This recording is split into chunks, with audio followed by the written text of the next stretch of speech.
Bismillahirrahmanirrahim. Assalamualaikum warahmatullahi wabarakatuh. Alhamdulillahirabbil alamin. Wa bihi nasta'in ala umuri dunya waddin.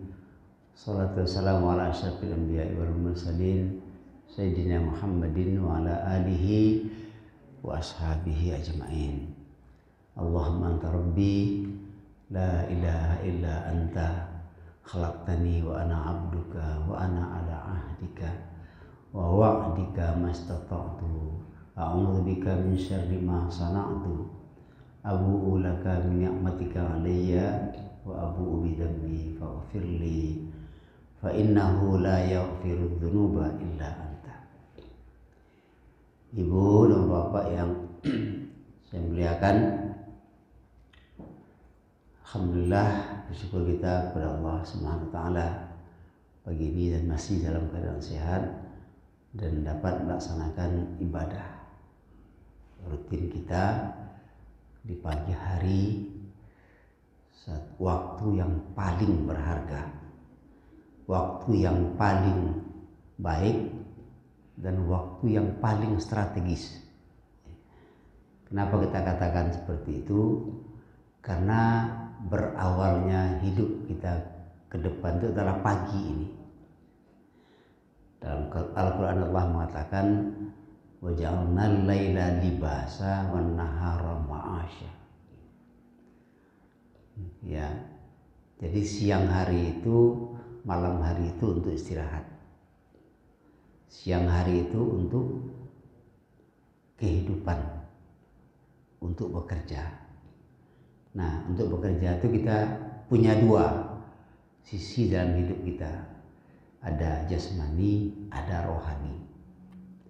Kalau jasmani, pagi kita mengisi perut misalnya dengan makanan-makanan yang baik, ada nilai gizinya, karena kita akan bekerja butuh tenaga. Kita pagi perlu badan digerakkan supaya badan kita, fisik kita hidup aktif dia. Makanya orang pagi kalau tidak bisa olahraga langsung, ya di rumah tuh sambil menyapu, sambil apa itu olahraga. Yang kedua, rohani, pagi inilah siapannya. Karena ketika kehidupan siang hari menghadapi tantangan yang banyak, godaan segala macam pagi ini, dan pagi ini adalah subuh. Makanya waktu subuh adalah waktu yang terbaik. Ya. Ibu-ibu dan bapak, kita kadang-kadang lupa. Ada sesuatu yang wajib, kita tidak lupa. Kita lupa, tidak ingat kalau itu adalah wajib. Dalam Al-Quran Allah mengatakan ada beberapa hal. Pertama, wa ta'awanu 'alal birri wat taqwa wa la ta'awanu 'alal itsmi wal 'udwan. Bertolong-tolonganlah kalian dalam kebaikan. Bertolong dalam kebaikan itu, kalimat ta'awanu itu dalam bahasa Arab itu namanya amar. Amar itu perintah. Perintah itu wajib. Wajib itu dilaksanakan berpahala, tidak dilaksanakan berdosa. Kalau ada kesempatan untuk bertolong-tolongan, membantu. Jadi kadang kita lupa. Makanya kita usahakanlah dalam setiap hari itu ada kita yang menolong orang. Ya, kita membantu orang. Membantu itu kan macam-macam caranya, macam-macam ya. Jadi ada kawan saya dulu, senior saya, suka betul dia kalau dia membaca buku. Dia baca buku, dia ingatkan, itu buku tuh bagus, isinya begini, bacalah. Nah, itu sudah menolong namanya, sudah menolong orang. Ta'awanu 'alal birri, berbuat baik. Berbuat baik, dan yang perbuatan itu membawa kita kepada ketakwaan kepada Allah Subhanahu wa taala. Jadi diberitahu wajib hukumnya. Jadi makanya selalu ada dalam pikiran orang-orang beriman itu untuk membantu. Selalu ada dalam pikiran orang-orang yang beriman untuk membantu. Orang yang dalam pikirannya waktunya itu berharga. Jadi kalau sering dikatakan waktu itu adalah uang, itu bagi orang yang pikirnya untuk dunia. Tapi waktu itu adalah amal, itu bagi orang yang berpikir dia untuk akhirat.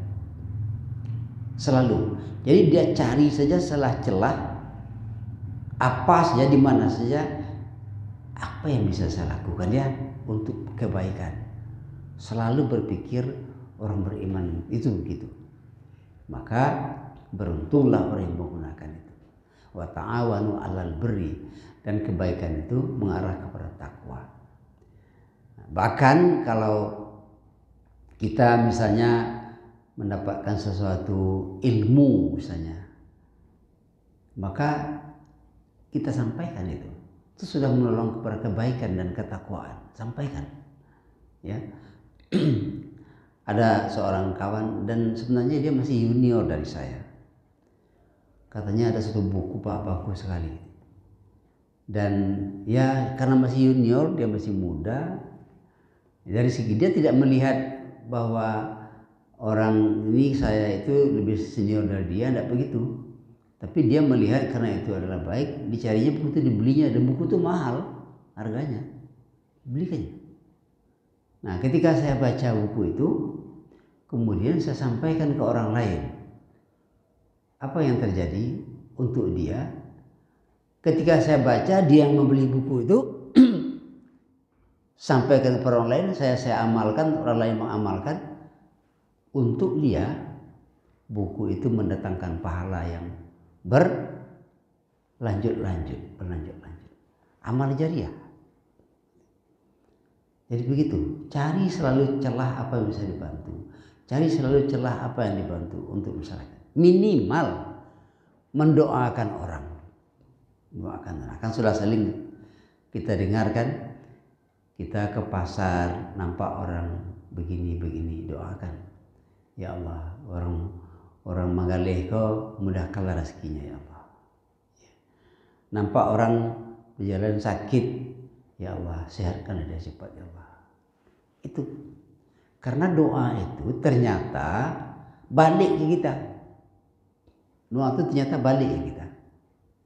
Kita doakan orang baik, maka Allah melihat bahwa yang mendoakan itu orang baik, maka kebaikan itu untuk kita dulu. Dan jangan doakan orang celaka, karena kebalikan banyak. Kalau kita mendoakan orang itu celaka orang penjahatnya. Di sisi Allah, di mata Allah, dia tidak pantas dapat kecelakaan. Doa itu balik kau. Maka di situ wala ta'awanu 'alal birri wa ta'awanu 'alal birri wat taqwa wala ta'awanu 'alal ismi wal 'udwan. Jangan saling bertolong-tolongan untuk perbuatan dosa. Misalnya apa? Sepakat untuk melakukan perbuatan yang membuat orang celaka. Sepakat, kalau gini banyak sekali Bu ya. Gini banyak sekali terjadi orang memfitnah ramai-ramai. Orang baik difitnah, dibuat fitnah untuk orang. Ya, supaya orang jatuh. Itu bertolong-tolongan untuk perbuatan yang jahat, dosa. Dan lalu kemudian menebar permusuhan di antara sesama kita. Itu yang banyak kali sekarang. Banyak. Saya sering mengatakan juga, sekarang orang mengukur kebenaran itu tidak lagi dengan kebenaran, tapi diukurnya dengan kebiasaan-kebiasaan. Ibu-ibu, tapi ini jangan menjadi ketakutan untuk kita. kita sudah berpengalaman 2 tahun menghadapi COVID, ya, menghadapi. Hendaknya kita belajar dari situ. Kini muncul lagi isu, dan itu bisa jadi akan ada lagi, ya. Tapi ini jangan sampaikan ke orang-orang yang akan ada lagi. Nah, dibuat orang itu, dicari kesempatan untuk menghancurkan orang lain. Nah, ibu sekalian, oleh sebab itu kita saling mengingatkan, berhati-hati, tahun 2024 yang akan datang akan ada ini dibuat. Apa hati-hatinya? Kita jaga kesehatan kita jaga persiapan kita, dan kita berdoa supaya kita selalu dilindungi oleh Allah Subhanahu wa taala. Dari pengalaman-pengalaman yang sudah itu, ternyata COVID itu, kata dokter, tidak ada COVID yang membuat orang mati. Tidak ada.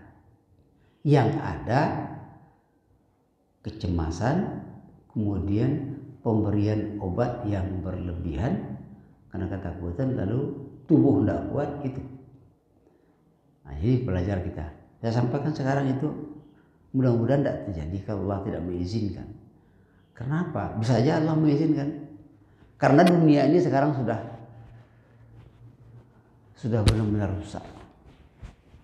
Orang berpikir bagaimana memikirkannya kehidupannya di dunia saja. Jadi kita ingatkan supaya kita untuk selalu saling mengingatkan bahwa memang kalau sudah saatnya dunia ini akan hancur aja. Ya, hancur, kita terima saja karena itu untuk Allah Subhanahu wa taala. Jadi kembali kepada yang tadi, berpikir apa yang bisa saya lakukan untuk diri saya, untuk keluarga saya, dan untuk masyarakat saya. Ibu bapak sekalian, kita dalam kehidupan ini sering kita berkeinginan sesuatu itu berubah seperti yang kita inginkan. Padahal kita tidak bisa mengubah. Yang bisa mengubah suatu ciptaan adalah orang yang menciptakan ciptaan itu. Oleh sebab itu, misalnya kita menyampaikan kebenaran, mengajak orang kepada yang baik, tadi ta'awanu 'alal birri wat taqwa, mengajak orang kepada yang baik, kita hanya mengajak. Menyampaikan itu salah, itu benar, kita hanya menyampaikan. Tapi kita tidak bisa mengubah orang itu. Yang mengubah orang itu adalah yang menciptakannya. Siapa yang menciptakannya? Allah. Lalu bagaimana?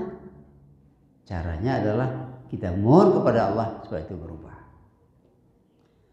Ibu, dalam Al-Quran kan disebut bahwa semua kondisi kita ini sudah tertulis di Lauh Mahfuz. Tertulis di Lauh Mahfuz. Lauh Mahfuz itu, Lauh itu artinya papan. Mahfuz yang terpelihara. Allah sudah tentukan ya, di sisinya si Anu ini, Gumanti ini begini, sudah ada tentunya. Ada yang menarik ibu, bapak sekalian. Penelitian orang Jepang tentang DNA dalam tubuh kita itu, ditelitinya ternyata di dalam tubuh kita itu sudah ada garisan-garisan ketentuan itu.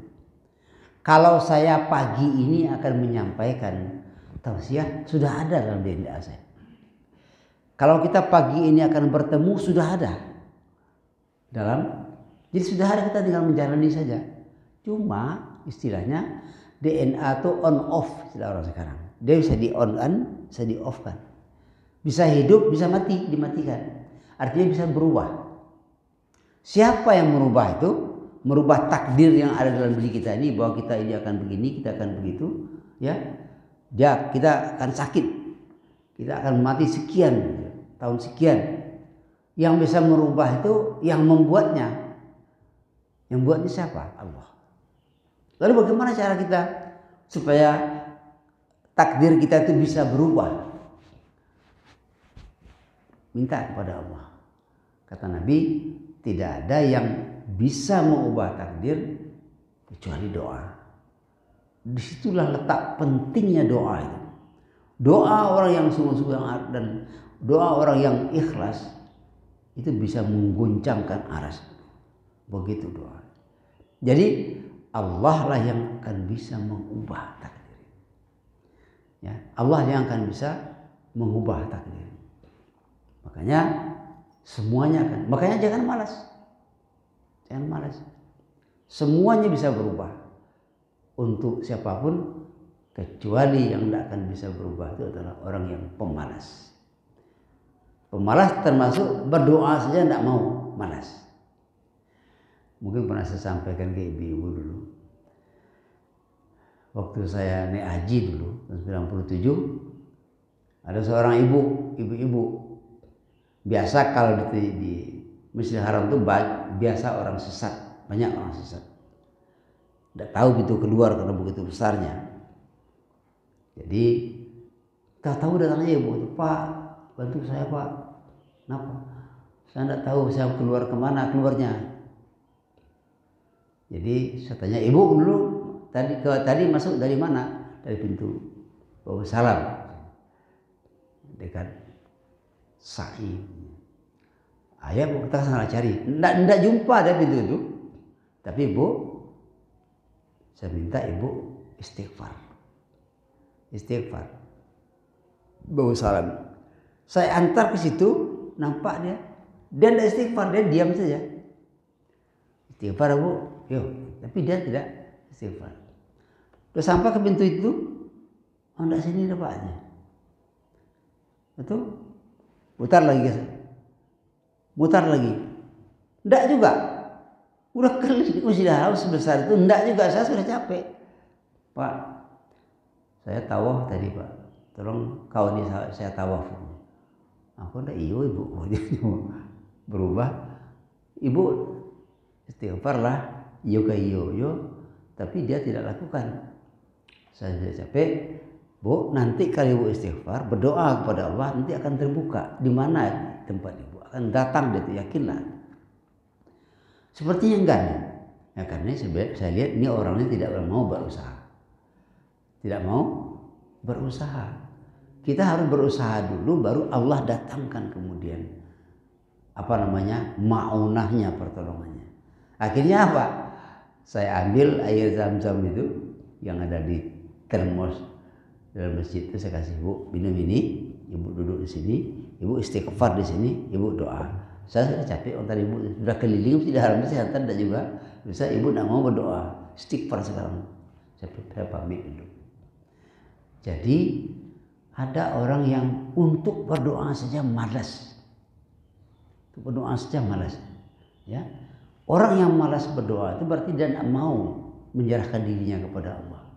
Sama lah dengan kita bangun pagi itu kan berat. Berat, siapa pun merasakan berat. Tapi ingat, kita butuh Allah apa tidak? Oh iya, kalau butuh Allah, lawanlah keberatan itu. Ya. Memang akan sangat beruntunglah orang muda.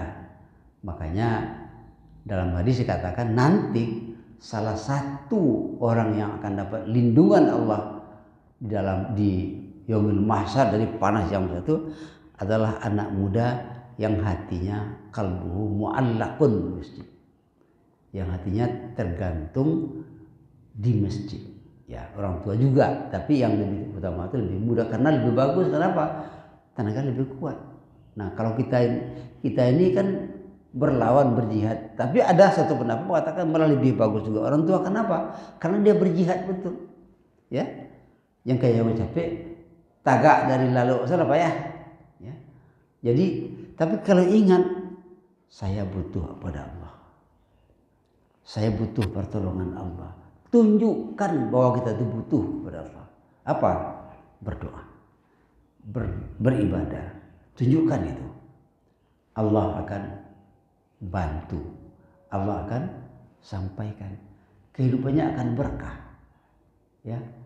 Jadi Bapak Ibu sekalian, kembali tadi wala ta'awanu wa ta'awanu 'alal birri wat taqwa wa la ta'awanu 'alal ismi wal 'udwan. Kalau ada orang mengajak kita untuk menyampaikan berita-berita tidak buruk, kalau tidak bisa dilarang, takut tersinggung dia, kita diam saja atau dialihkan pembicaraan. Itu namanya wala ta'awanu 'alal ismi wal 'udwan. Itu menimbulkan permusuhan, tidak usah ikut. Kemudian berikut dalam ayat lain apa? Fastabiqul khairat. Berlomba-lombalah dalam kebaikan. Jadi kalau ada orang gotong royong, ya apa ya bisa dilakukan. Nah, jadi kalau yang tua-tua apa bisa dilakukan ya? Tidak tahu tenaga angker tolong duduk aja situ. Tidak tolong tuh mah. Orang-orang muda itu menengok orang tua duduk itu sama saya tinya kerja jadi. Ya, jadi jangan seperti orang yang pura-pura tidak tahu ya. Jadi fastabiqul khairat, ayo berlomba-lomba terus untuk melakukan kebaikan. Ya, mengajak kepada kebaikan, berlomba melakukan kebaikan. Itu isi hidup. Nah, bekal seperti ini ditanamkan di waktu pagi, di waktu subuh, membuat hidup kita ini bermakna. Jasa yang paling baik itu sebenarnya bukan menghasilkan orang uang, tapi menimbulkan kesan kepada orang tentang apa itu kebaikan. Itu jasa yang paling baik. Makanya jangan malas untuk berbuat kebaikan itu. Dan ingat kembali, bertolong-tolongan itu adalah hukumnya wajib. Makanya orang yang dalam riwayat orang yang rajin tahajud, orang yang rajin zikir, orang yang rajin puasa Senin Kamis, ya, orang yang selalu berwudu, tapi dia tidak masuk dalam catatan malaikat menjadi sebagai orang yang beribadah. Banyak itu. Kenapa? Karena dia hanya tahu dirinya saja. Dia tidak tahu tetangganya, tidak tahu orang lain, tidak masuk. Kalau begitu, yang membuat manusia itu masuk surga bukan salatnya, tapi bekas salatnya itu ke dirinya, bermanfaat untuk orang lain. Yang membuat orang itu masuk surga bukan salat tahajudnya, tapi bekas tahajud itu kepada kepeduliannya kepada sesama makhluk Allah Subhanahu wa taala. Ini sudah sering kita sampaikan hal seperti itu. Maka jangan malas berpikir untuk berbuat baik dan lakukan yang terbaik. Oh, ini kalau begini saya tidak bisa nih. Apa yang saya lakukan? Saya bentukkan misalnya. Ya kan? Jadi saya kira gitu Ibu, pagi-pagi hari ini kita saling mengingatkan bahwa siang hari itu adalah ma'asyah. Siang hari itu adalah tempat kehidupan, saatnya mencari kehidupan. Mencari kehidupan itu butuh energi, tenaga secara fisik, energi rohani secara rohani, sehat rohani kita, siap menghadapi. Ya, dulu pernah saya katakan, kalau kita pergi ke daerah-daerah banyak orang-orang Cina itu pagi-pagi subuh itu kita ke masjid, dia sudah begini di rumahnya bakar pedupa itu kan gini dia mengharap berdoa. Nah saya katakan begini, kalau di Singapura itu ada satu bundaran kayak Ka'bah dibuatnya, dia keliling pagi itu manikam. Coba kalau ada menikam kiranya mani piti, kam itu datang, Piti datanglah. Memang hidupnya untuk mencari piti aja. Ya dia datang piti itu. Kenapa? Karena tadi dia yakin menurut agamanya sama dengan kita. Dia meminta kepada Tuhan, Tuhan akan mengasihi orang yang melakukan perbuatan baik. Situlah salah satu arti makna daripada Bismillahirrahmanirrahim. Rahman itu kasih sayang Allah untuk semua makhluk. Kasih sayang Allah untuk semua makhluk. Manusia, binatang atau hewan, tumbuh-tumbuhan semuanya itu rahman Allah. Apakah manusia itu mukmin, apakah manusia itu kufur, kasih sayang Allah itu siap. Di situ berlaku apa yang disebut dengan sunnatullah. Ya, berlaku disebut orang yang rajin pandai, orang yang hemat kaya, orang yang selalu berikhtiar sukses. Tidak peduli apakah itu dia mukmin ataupun kafir, apakah itu dia taat atau maksiat, tidak peduli. Allah kasih karena itu adalah makhluknya. Rahimnya besok baru di akhirat. Karena itu apa? Orang yang berbuat baik di dunia ada dasar imannya dia dapat. Tapi kalau nggak dasar imannya hilang sama sekali. Jadi makanya ada orang untuk apa salat rajin-rajin, jadi susah aja. Itu orang tidak sembahyang sekali tidak, pitinya banyak. Karena dia rajin bekerja. Itu rahman, kasih sayang Allah untuk semua makhluknya. Karena apa? Katakanlah dalam terapeutik, itu kan konsekuensi dari Allah menciptakan. Aku yang menanggung rezekinya, kata Allah. Allah ciptakan manusia, pasti Allah kasih dia rezeki. Kalau tidak, Allah tidak adil. Ya. Tapi di mana letaknya? Dari usaha. Usaha itu adalah sunnatullah. Sunnatullah itu hukum sebab akibat. Ya. Jadi gitu. Bapak Ibu sekalian, saya kira demikian ya apa yang kita subuh ini. Mudah-mudahan. Oh ya, hari ini anak-anak mau acara lomba-lomba. Panitia datang ke rumah, saya sampaikan pesan. Adakah kegiatan lomba-lomba yang di samping ada nilai hiburannya, ada nilai pendidikan, edukasi. Saya katakan kalau dapat. Panjat Pinang itu tidak usah. Kenapa? Itu dulu